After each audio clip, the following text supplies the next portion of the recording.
এই যে মালটা, ও আসলে মালটা না, এটা হলো দেশ মালটা।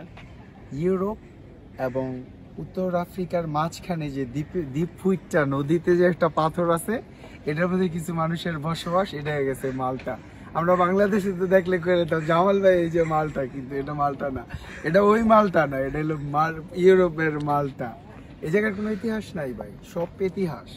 যতবার ইতিহাস হয়েছে অতবারই এটারে ঘুরাইছে আর পেঁচাইছে, ঘুরাইছে আর পেঁচাইছে। লাস্টে যেটা হয়েছে, এখন এটা ইউরোপের সেঞ্জিনভুক্ত একটা দেশ। এই জায়গায় এলে আপনি অ্যারাবিক টাচ পাইবেন, ইংলিশ টাচ পাইবেন এবং মাল্টিস টাচ পাইবেন। আসলে কোন টাচ পাইবেন এটার কোনো হিস্ট্রি নেই, বাট আপনি টাচ পাইবেন। মানুষ আছে, এশিয়ান অনেক কম, এই জায়গায় মানুষ থাকে না। ঘরবাড়ির অবস্থা খুব সুন্দর, সাজানো গোছানো, কিন্তু রুক্ষ।